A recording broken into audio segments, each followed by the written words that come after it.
बच्चों, हम आज व्यवसाय अध्याय 20 में हम लोग पढ़ रहे हैं विपणन मिश्र को प्रभावित करने वाले कौन कौन से घटक हैं उनको हम पढ़ेंगे।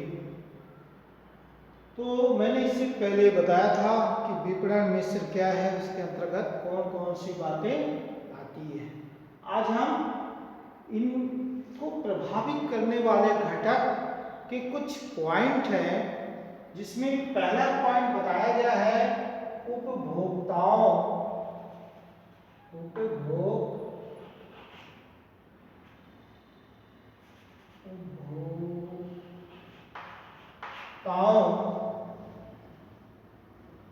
उपभोक्ताओं की रुचि। उपभोक्ताओं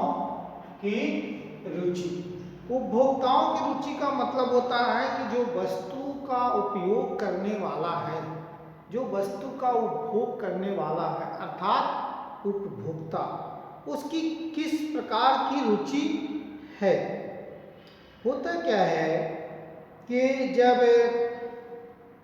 हम देखते हैं उपभोक्ताओं की रुचियां एवं स्वभाव,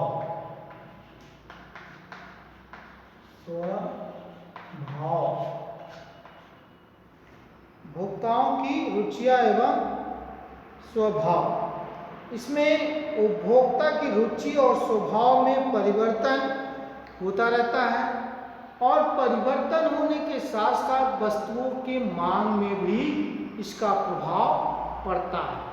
इसलिए वस्तु जब निर्माण किए जाते हैं तो इस बात का भी ध्यान दिया जाता है कि किस प्रकार की वस्तुएं उपभोक्ता पसंद करती है। तो पहला जो है प्रभाव डालने वाले कारण है उपभोक्ता की रुचि, उनकी रुचि कैसी है और उनका स्वभाव। हर उपभोक्ता का अलग अलग स्वभाव होता है और वो अपने स्वभाव अनुसार ही वस्तुओं को क्रय करना पसंद करते हैं। तो इस तरह हम कह सकते हैं कि उपभोक्ताओं की रुचियों और स्वभाव का असर भी विपणन मिश्र पर पड़ता है। अब हम दूसरी बात करें तो दूसरा है प्रतिस्पर्धा की सीमा। प्रतिस्पर्धा की सीमा, बाजार की प्रतिस्पर्धा की मात्रा कभी भी घट सकती है या बढ़ सकती है। अतः प्रतिस्पर्धा पर विचार करके ही विपणन मिश्र को तैयार करना चाहिए, क्योंकि कंपटीशन का युग है। हर व्यक्ति दूसरे से आगे बढ़ना चाहता है, चाहे उसका क्षेत्र व्यापार हो, छोटा व्यापारी हो या बड़ा व्यापारी हो या प्रबंधक हो, हर कोई कंपटीशन में, प्रतिस्पर्धा में आगे बढ़ना चाहता है और प्रतिस्पर्धा की मात्रा में कमी या बढ़ना स्वाभाविक है। इसलिए प्रतिस्पर्धा पर विचार करके ही विपणन मिश्र की नीति का निर्माण करना चाहिए। तो ये दूसरी बात हो गई कि प्रतिस्पर्धा के बारे में सोच करके क्या बाजार में प्रतिस्पर्धा की क्या मांग है, इस पर विचार करके ही हमें विपणन मिश्र को तैयार करना चाहिए। तो ये दो बातें हो गई। तीसरी है ब्रांड परिवर्तन। ब्रांड यानी जो वस्तुओं का जो क्वालिटी है, वस्तुओं का नाम है, ये सब भी परिवर्तन होते रहते हैं। ब्रांड परिवर्तन में कभी कभी विपणन मिश्र को भी प्रभावित करता है। जैसे जो वस्तु जिस नाम से आता था, अब वो वस्तु तो वही है, लेकिन उनके नाम में परिवर्तन कर दिए गए, कंपनियां बदल गई, उनके कलर चेंज हो गए, तो इसका भी वस्तु बाजार में बेचने में यानी विपणन करने में प्रभाव डालता है।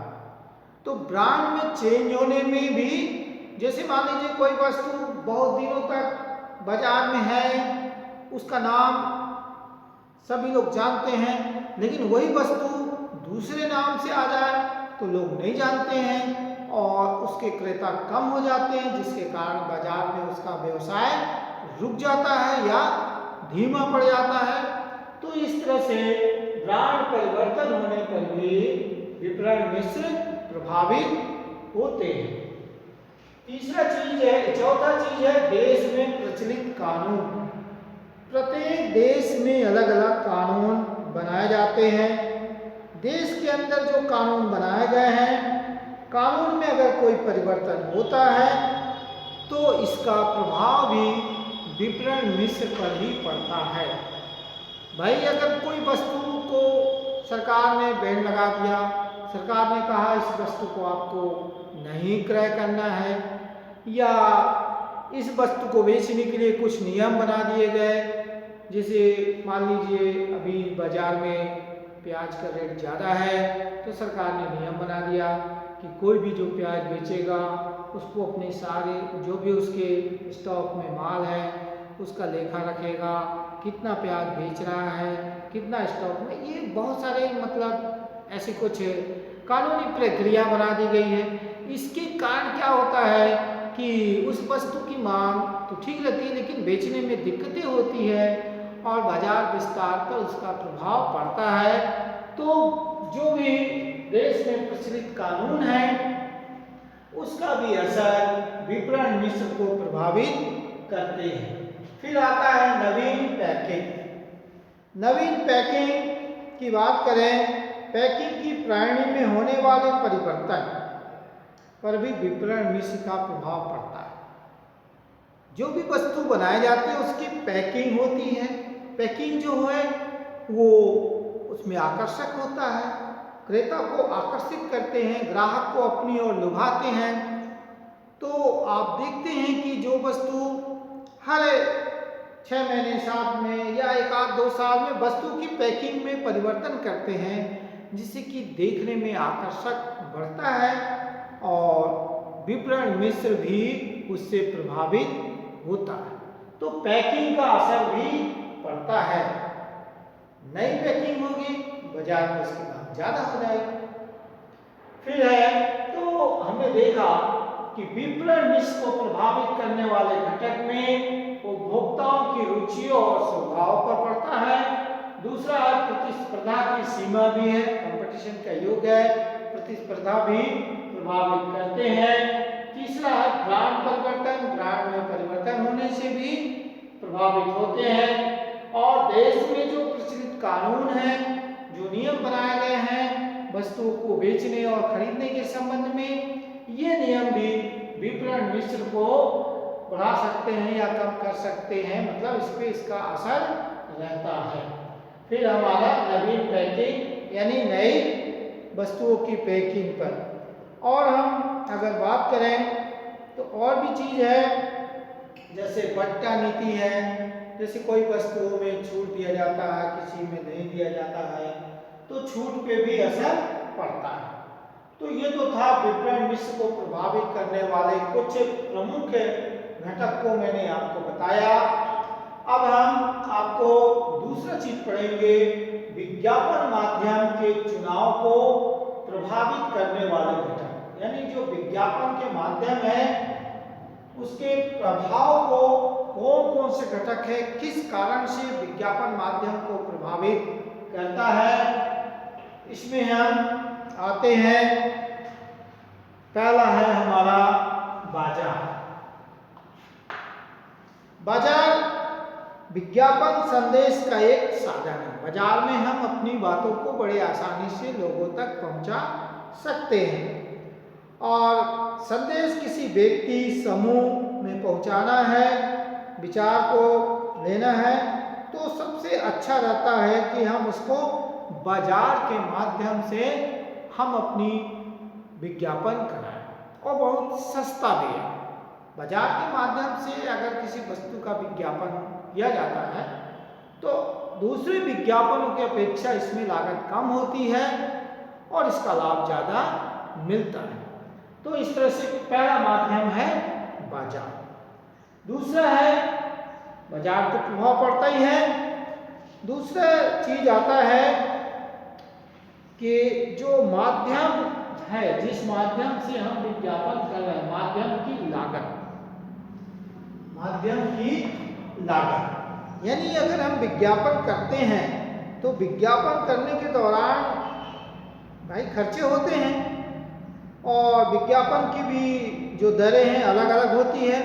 विज्ञापन करते समय ये भी देखना पड़ता है, ये प्रयास करना चाहिए, एक अच्छे व्यापारी की ये अच्छी सोच होती है कि वो विज्ञापन पर कम से कम खर्चा करे, क्योंकि अगर विज्ञापन पे ज़्यादा खर्चा हो जाता है तो उस खर्चे को पूरा करने के लिए निर्माता वस्तु की लागत में जोड़ देते हैं, जिसके कारण वस्तु की लागत बढ़ जाती है और विक्रय मूल्य भी बढ़ जाता है। जब विक्रय मूल्य बढ़ेगा तो फिर उसकी मांग कम हो जाएगी, वस्तुएं कम खरीदे जाएंगे। इसलिए लागत पर भी ध्यान देना है कि विज्ञापन पर हमारा कम से कम खर्चा हो। फिर हमारा अगला आता है विज्ञापन का उद्देश्य। विज्ञापन का उद्देश्य, विज्ञापन माध्यम का जब हम चुनाव करते हैं तो फिर हम उसके उद्देश्य को भी देखते हैं, क्योंकि विज्ञापन अत्यंत आवश्यक हो तो समाचार पत्र, टीवी में और रेडियो का उपयोग करना चाहिए, क्योंकि ये जो समाचार पत्र पे विज्ञापन करने से या रेडियो या टीवी में विज्ञापन देने से इसका प्रभाव लंबे समय तक रहता है। तो हम जब विज्ञापन करें तो इस बात का ध्यान दें कि जो वस्तु का विज्ञापित कर रहे हैं, जिस माध्यम से हम विज्ञापन कर रहे हैं, उसका असर लंबे समय तक रहे, यानी उसका हमको लाभ लंबे समय तक प्राप्त होता है। तो ये तो हो गया विज्ञापन का उद्देश्य। अब आती है वितरण प्रणाली। वितरण प्रणाली में क्या है कि जब हम किसी वस्तु को बांटते हैं, विज्ञापनकर्ता वितरण प्रणाली का ध्यान रखता है, क्योंकि विज्ञापन का संदेश अधिक से अधिक लोगों तक आसानी से और जल्दी पहुंच जाए, इस बात का भी ध्यान रखा जाता है वितरण प्रणाली में। यानी विज्ञापन करते समय इस बात का भी ध्यान रखना है कि हम उसका वितरण यानी विज्ञापन जल्दी से जल्दी, ज़्यादा से ज़्यादा लोगों तक पहुंच जाए। जो भी हमारा संदेश है वो लंबे से अधिक लोगों तक पहुंचे। फिर है संदेश संबंधी आवश्यकताएं। संदेश संबंधी आवश्यकता यानी जो हम संदेश लोगों को देने जा रहे हैं उसके संबंध में कौन कौन सी आवश्यकताएं हैं, इस बात को भी ध्यान में रखना है। तो विज्ञापन में दिखाए जाने वाले तथ्यों को भी विज्ञापन के माध्यम का चुनाव करते समय ध्यान में रखा जाता है कि जो चीज़ हम विज्ञापन के माध्यम से लोगों को बता रहे हैं, अपनी वस्तुओं को हम विज्ञापन के माध्यम से वस्तु की को भी बता रहे हैं, उससे क्या संदेश जाता है, इस बात का भी ध्यान रखा जाता है। तो हमने ये देखा कि विज्ञापन माध्यम के चुनाव में प्रभावित करने वाले घटक में सबसे पहला तो बाजार होता है, दूसरा माध्यम की लागत कि कम से कम लागत हो, तीसरा विज्ञापन का उद्देश्य कि ज़्यादा से ज़्यादा लोगों तक पहुँचे और जल्दी पहुँचे, वितरण यानी अधिक लोगों के बीच वितरित, और संदेश संबंधी आवश्यकता जो हम संदेश दे रहे हैं उस संदेश का असर कितना होता है, इस बात का भी ध्यान रखा जाता है।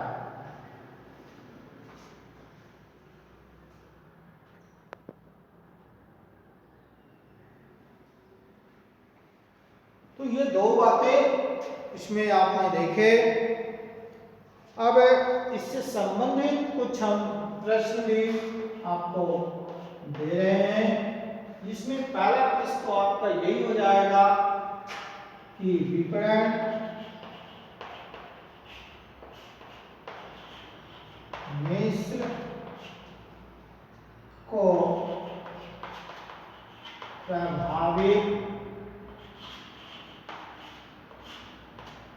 करने वाले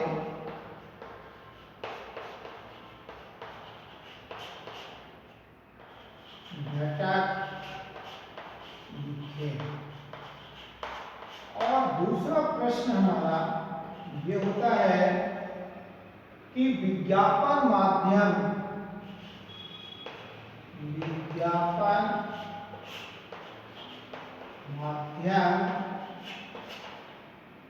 के चुनाव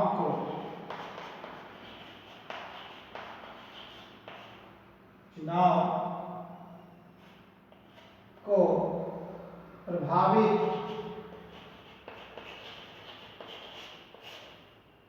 करने वाले घटक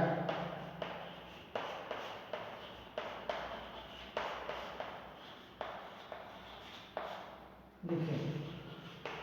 ये दो घटक मतलब दो प्रश्न है, इसका आंसर आपको लिखना है और लिख करके आपको मैसेज भेजना है। पहला है विपणन मिश्र को प्रभावित करने वाला घटक, दूसरा है विज्ञापन माध्यम के चुनाव को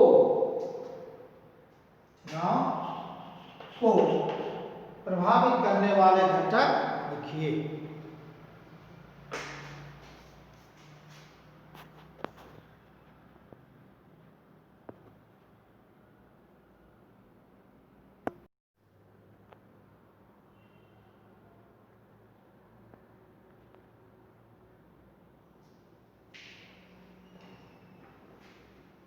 तो बच्चों अब हम देखते हैं मूल्य निर्धारण को प्रभावित करने वाले कौन कौन से घटक हैं। जब हम किसी वस्तु का मूल्य निश्चित करते हैं तो उस मूल्य को ज़्यादा या कम करने वाले कुछ कारक तत्व भी रहते हैं जो उसके मूल्य को प्रभावित करते हैं।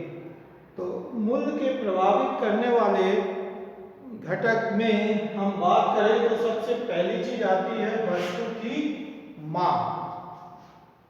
वस्तु की मांग का अध्ययन करने के बाद ही निर्माता जो है अपनी वस्तु के मूल्य का निर्धारण करता है। वो ये देखता है कि बाजार में हमारे द्वारा निर्मित वस्तुओं की मांग कितनी है। अगर मांग ज़्यादा रहता है तो वस्तु का मूल्य थोड़ा बढ़ा भी सकता है, लेकिन अगर मांग कम है तो बढ़ाने के बारे में वो नहीं सोचता है। तो इस तरह से वस्तु की मांग पर भी वस्तु के मूल्य प्रभावित होते हैं। दूसरी चीज होती है वस्तु की लागत। अगर हम वस्तु का मूल्य निर्धारित करते हैं तो ये भी देखते हैं कि निर्मित वस्तु की लागत कितना है। इस संबंध में वस्तु की स्थायी लागत और परिवर्तनशील लागत को भी ध्यान में रखा जाता है। और फिर वस्तु मूल्य निर्धारण करते समय ये ध्यान रखते हैं कि वस्तु की लागत प्राप्ति विक्रय मूल्य से यानी कम से कम वस्तु की लागत की प्राप्ति विक्रय मूल्य से हो जाए। यानी जितना वस्तु की लागत है, जितना खर्चा वस्तु को निर्मित करने में लग रहा है, उतना तो कम से कम हमको प्राप्त हो। ये नहीं कि उससे भी कम हो तो नुकसान होगा, वैसे कम से कम उससे ज़्यादा ही हो। क्योंकि व्यवसायिक अगर लाभ का उद्देश्य नहीं रखता है, वस्तु को बेचने से अगर उसको किसी लाभ न मिले, बिल्कुल सेम प्राइस में वस्तु बेचे जितने में उसने क्रय किया है, तो कोई लाभ नहीं मिलेगा।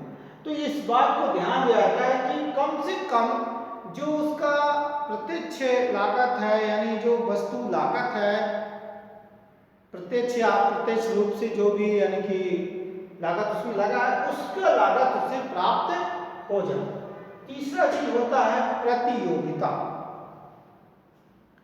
वस्तु का मूल्य निर्धारित करते समय बाजार में उस वस्तु का क्या प्रतियोगिता है उसके संबंध में, यानी पता चला कि जो वस्तु हम निर्मित करके बाजार में बेचने के लिए भेज रहे हैं, उसी तरह के और भी दूसरे वस्तुएं बाजार में बिक रहे हैं, तो हमें ये पता करना है कि उनके मूल्य से हम अपने मूल्य को कम रखें। क्योंकि अगर आप उसके मूल्य के बराबर रखते हैं तो भी ठीक है, लेकिन अगर ज़्यादा रखते हैं तो आपके विक्रय पर उसका असर पड़ता है। इसलिए बाजार में क्या प्रतियोगिता है, प्रतियोगिता को ध्यान में रख करके ही हम अपने वस्तुओं के मूल्य का निर्धारण करते हैं।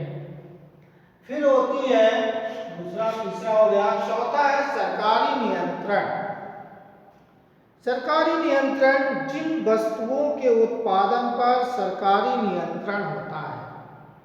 सरकार जिन वस्तुओं के उत्पादन पर रोक लगाती है, नियंत्रण रखती है, उन वस्तुओं का मूल्य हमको सरकारी नियमों के अनुसार ही निर्धारित करना पड़ता है।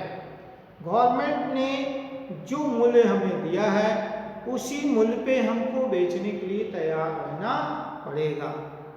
तो यहाँ पर मूल्य निर्धारण पर सरकारी नियंत्रण का भी प्रभाव, सरकार ने नियंत्रित कर दिया कि आपको इस मूल्य से ज़्यादा पे नहीं बेच सकते, तो फिर आप उस मूल्य से ज़्यादा पे अपने निर्मित वस्तु को उपभोक्ताओं को नहीं बेच सकते। तो सरकारी नियंत्रण का भी ध्यान, यानी इसका भी प्रभाव पड़ता है मूल्य निर्धारण। फिर आता है वस्तु की प्रतिस्थापन। प्रतिस्थापन का मतलब क्या है? एक स्थान को एक वस्तु का स्थान दूसरा वस्तु प्राप्त कर ले। जैसे मान लीजिए आप चाय पीना पसंद करते हैं और आपके घर में उस दिन चाय नहीं है, तो चाय की जगह आप कॉफी पी लेंगे। मान लीजिए कॉफी है तो चाय का स्थान कौन ले लिया? चाय का स्थान ले लेगा कॉफी, है ना।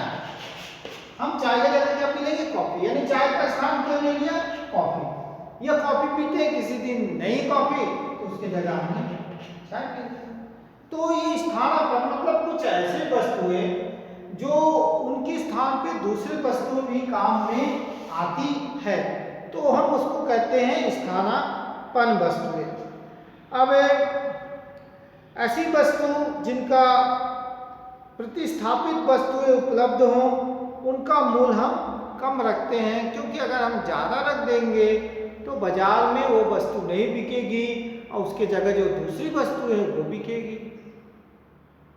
जैसे इस समय अगर हम एक मूल्य की बात करें तो सब्जियों के मूल्य देखिए। अगर मान लीजिए बाजार में हरी सब्जियों की कीमत ज़्यादा हो जाती है और आलू वगैरह जो है इनकी कीमत कम रहती है, तो लोग हरी सब्जी कम खरीदते हैं, आलू वगैरह से काम चलाते हैं। लेकिन अगर मान लीजिए आलू की कीमत ज़्यादा हो जाए और दूसरी हरी सब्जी की कीमत कम हो जाए, तो फिर इसके स्थान पे हरी सब्जी का प्रयोग करते हैं। इस तरह से मतलब स्थानापन्न वस्तुओं के मूल्य पर भी असर मूल्य निर्धारण में पड़ता है। तो ये मैंने आपको कुछ बताया मूल्य निर्धारण को प्रभावित करने वाले घटक: वस्तु की मांग, वस्तु की लागत, प्रतियोगिता, सरकारी नियंत्रण और वस्तु का प्रतिस्थापन। ये सारी बातें इसमें असर पड़ते हैं। तो इससे संबंधित आप एक प्रश्न भी लिख सकते हैं कि मूल्य निर्धारण को प्रभावित करने वाले घटक समझाएं।